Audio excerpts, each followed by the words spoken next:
It couldn't be a worse start to the day. We've intercepted an ominous-sounding radio transmission from an Argentinian Skyhawk. We knew we had been spotted, our position had been reported back to Argentina. We knew they were planning to come and attack us and Broadsword. So it was very uncomfortable, but I suppose it had been a long time coming. But you still don't believe, you know, it's going to happen to you.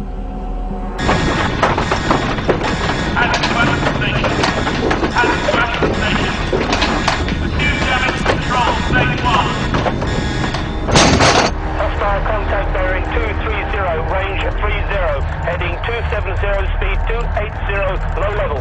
I detected a number of aircraft about 100 miles out to the west of the Falklands. When they made their landfall on the Falkland Islands, they flew very low among the folds and the contours of the hills, and we lost them completely on radar.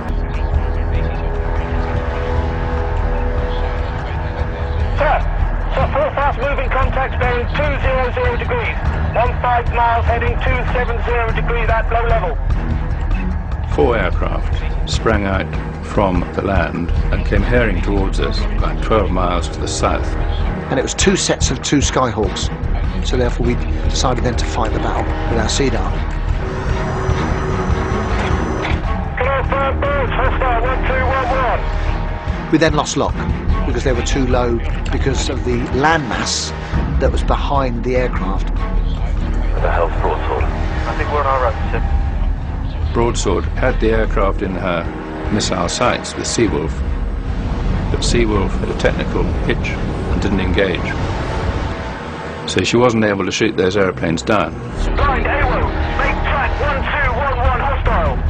Confirmed birds, hostile 1211. Yo iba del lado izquierdo y mi guía del lado derecho, y como no teníamos radar obviamente, el control lo hacíamos con nuestros ojos. A mí me tocaba controlar desde el frente a la izquierda y el guía del frente a la derecha.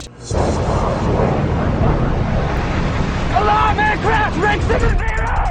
Engage with 4-5 guns. 4-5, engage. Shoot!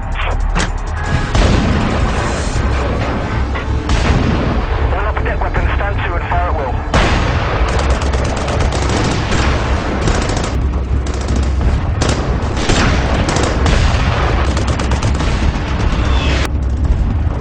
I was actually sitting in the torpedo magazine at the time, and I was looking through a NAFI catalogue, and at the age of 19 I was looking at a lawnmower in this catalogue thinking, God, all the money I've saved, I can buy one of those and cut my grass when I get home.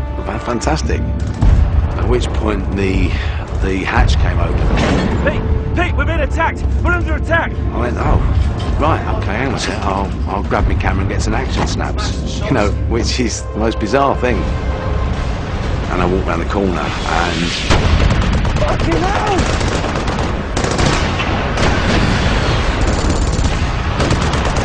At that point, my war started.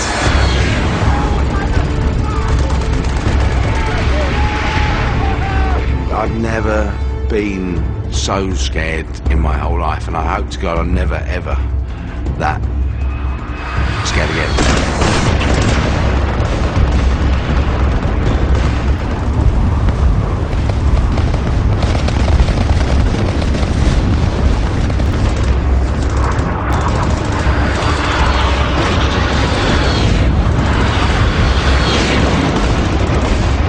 Two bombs were delivered to Broadsword. One missed, the other one hit the sea and bounced up through her quarterdeck, destroyed a helicopter, went over the side, and exploded harmlessly in the sea. Sir, birds affirm hostile 1211. 909 contact. Seconds later, the second pair came towards me. 10 miles. 9. Y le digo, a la izquierda están, así como estaba mirando, le digo, a la izquierda están al guía. Veo al guía, lo miro, y la maniobra que hace él es instantánea. Cuando escucha a la izquierda están, pone viraje a la izquierda violentamente buscando el blanco. Acuérdense que nosotros veníamos bien pegados al agua, rasante. To engage with Cedar, achieved lock very, very briefly, fired my missile. Bird to firm, hostile 1211. 909 contact to firm. Then shoot the damn thing. El misil Sea Dart necesita un tiempo para nivelarse e ir tras su blanco. Como los aviones argentinos ya estaban muy cerca del blanco, lograron pasar por debajo sin que éste pueda derribarlos. But broke lock, and it went straight up in the air. Bird miss, bird miss. My boss ordered me over the broadcast to switch on this light and blind the pilots. Obviously, I've seen the war films before where they shoot the person with the searchlight, so I told him in no uncertain terms that I wouldn't do it. Fuck off! 4 miles. Having heard the 4-5 guns start to go, and I thought to myself, they're actually throwing everything they can. And then I heard machine guns. And I thought to myself, Sea Dart didn't work, 4-5 gun didn't work, machine guns, everybody on the deck. Go, go.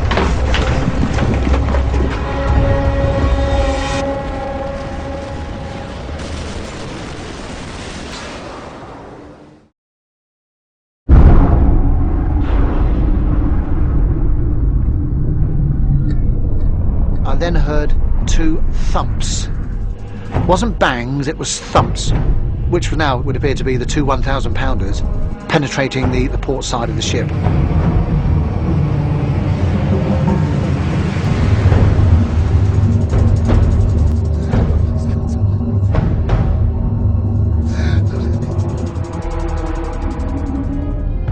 Suddenly there's nothing else we could do, and there's a terrible hush in the ops room, and that seemed to last for a long time.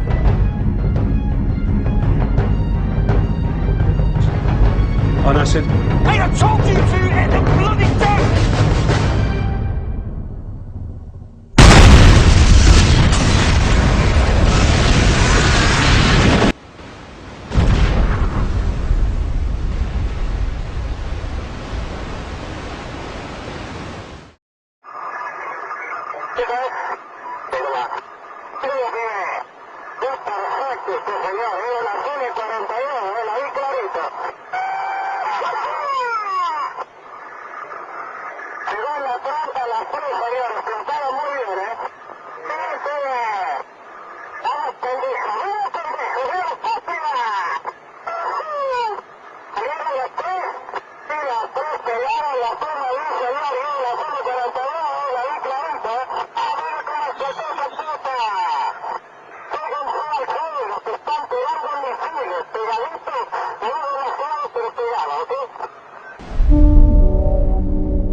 Lost all my hearing.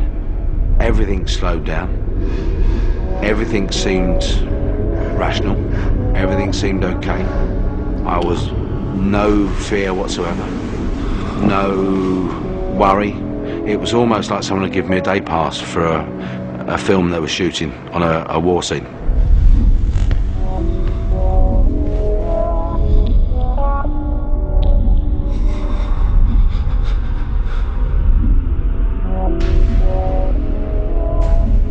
The first thing I remember then was a terrific blast and heat, searing heat.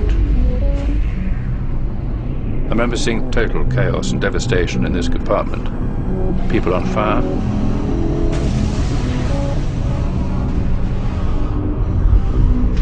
The bomb exploded in a computer room, and the next thing I know is just this silence and the flash and the fireball rolling around the operations room searching for the oxygen. The ops room imploded. The screen itself here seemed, in my eyes, seemed to melt in front of me.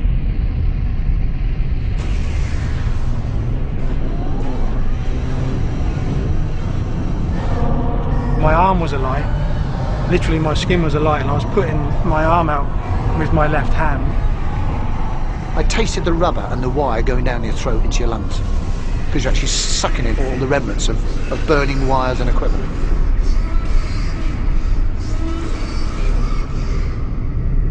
knew the computer room was on fire. I heard the guys in the computer room being burnt to death. Someone help me! Please! One of them was still trying to get out of the computer room, and I actually did crawl over to try and pull him up. Please! Please!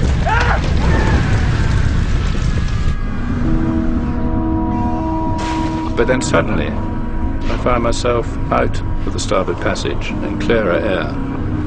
How I got there from 1 minute dying, suffocating in the middle of the ops room to being out there, I don't know. But eventually, I came to my senses much more.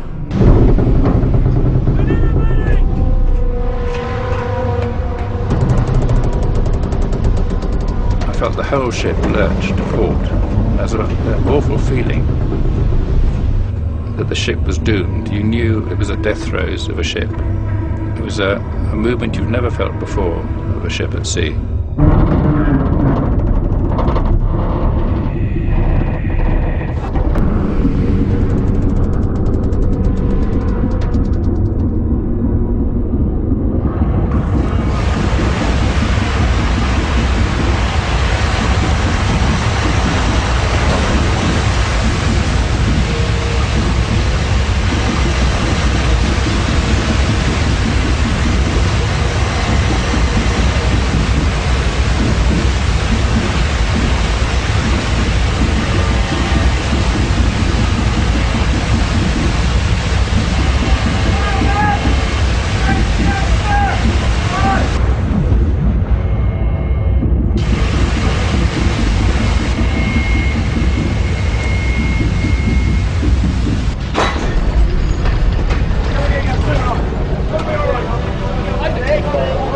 Every time I came to action, I always brought Tosh the tortoise with me, and this is the one time he didn't come, and he was still locked in my boot locker.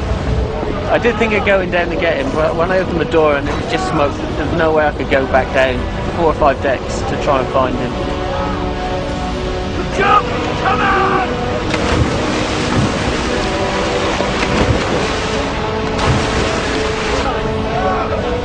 In the fresh air, I could feel that I was burnt and I was hurting. Adrenaline kicks in, it was very painful. I didn't know my back was stripped to skin then down to several layers, so it wasn't a thought, it was just survival. Everyone was calm, everyone was helping each other put on their life jackets, their survival suits. And I watched this almost spellbound. I was in no hurry to leave the ship, but it was turning over very rapidly.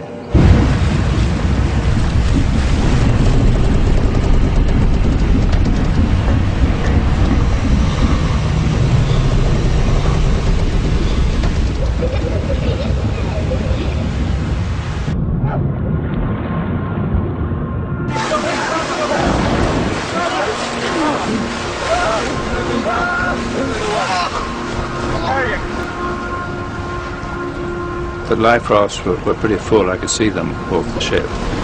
And some sailors and some of the life rafts were shouting, "Come on," to me, "Skipper, it's time for you to leave."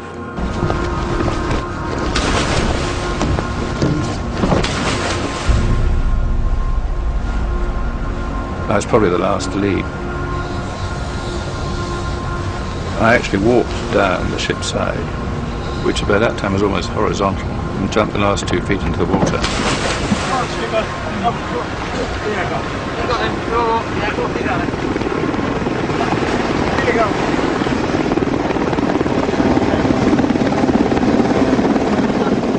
Aterrizamos en Río Gallegos, estaban columnas de mecánicos, los primeros 200, 300 metros con banderas saludándonos. Yo pensaba, mirá que bien, estaban festejando el 25 de mayo, digo, contento que volvemos los 4 aviones, espectacular, bárbaro. Y cuando vamos a la plataforma para estacionar, vemos que hasta que el jefe de escuadrón viene a recibirnos y algunos pilotos. Yo no entendía nada, y yo como era el último avión, yo no me preocupé. Y cuando bajo, el jefe de escuadrón me maltrató. ¿Qué hizo? ¿Qué hizo usted, alférez? Yo le digo, el avión está en servicio, le digo, puede volar, no lo rompí, no hice nada. Le digo, está bárbaro. No, pero ¿qué hizo? Y ya me agarra de la solapa, eso no me lo olvido más. Así de la campera, de lo que le quedaba del chaleco salvavidas, le dice, ¿pero qué hizo, señor? No sé. Me despeiné en el vuelo, le digo, estoy desilustrado, no tengo ni idea, no, ¿qué hizo? Acaba de hundir un buque en 20 minutos.